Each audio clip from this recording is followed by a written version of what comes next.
어, 그렇게 말씀하시는 심정은 이해가 가요.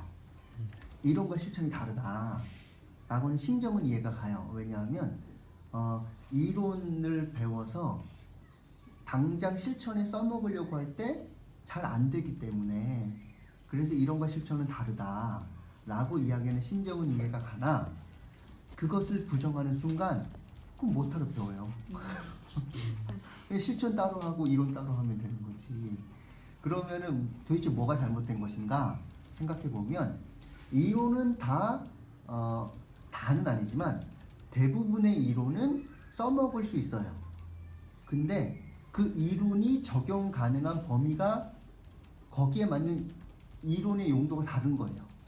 예를 들면 어느 이론은 모든 것에 다 써먹을 수 있을 만큼 만병통치약의 이론은 있을까요, 없을까요? 없죠. 그러면 이론이라고 하는 거는 어느 상황에서 어느 사안에 대해서는 유용한 이론이 나오겠죠.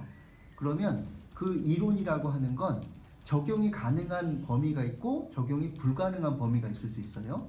이렇게 생각을 갖고 일단은 지금 보면 어떤 부분이 있냐면, 우리가 지금 배우는 이론이라고 하는 것이 우리 지금 현장의 상황과 잘 안 맞을 수는 있어도 이론과 실천은 완전히 달라서 별개라서 배울 필요 없고, 사회복지 실천하는 건 무조건 열정으로 하는 것이다. 이렇게 하면 내가 어떤 개념을 가지고 일하는지를 생각할 수도 없고 사람들한테 얘기도 못하는 거예요.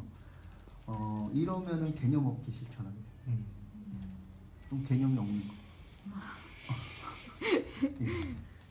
그래서 이론과 실천은 절대 분리할 수 있는 게 아니고, 그럼 이렇게 생각해야겠죠. 내가 실천을 하고 있어요. 근데 그 실천에 부합하는 이론을 못 찾겠어요. 그러면 어떻게 해야 돼요? 거기에 맞는 이론을 내가 찾아야죠. 내가 찾아야죠. 근데 이 문제를 겪었던 사람은 있을까요, 없을까요? 과거에도 있겠죠. 그럼 그 사람은 생각해 본 적이 있을까요, 없을까요? 있겠죠. 그래서 글로 남겨놓은 게 있을까요, 없을까요? 예, 있어요. 이 세상에는요, 내가 문제라고 생각했던 걸 생각했던 사람이 엄청 많고요, 그걸 연구했던 사람도 엄청 많아요. 그럼 거꾸로 이렇게 생각해 볼 필요는 있어요. 내가 너무 과문해서 그리고 게을러서 안 찾아본 게 아닐까? 이건 생각해 봐야 된다고 생각해요.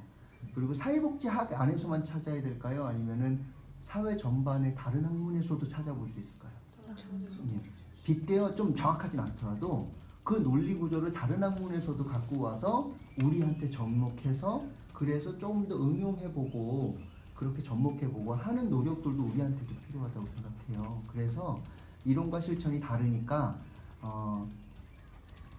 이론 하시는 분들 너무 비판하고, 그 이론 하시는 분들은 실천 현장에 있는 분들이 이론 너무 적용 안 한다고 막 비판하고, 이것도 무슨 문제냐면 이론과 실천이 너무 밀착되거나 협력하지 않고 따로 움직이기 시작하면은 이런 일들이 벌어지는데, 그러느라고 어떻게 하느냐면 이론과 실천에 대한 서로의 중요성 자체를 다 갖다 버리는 오류랑 비슷하다고 생각해요.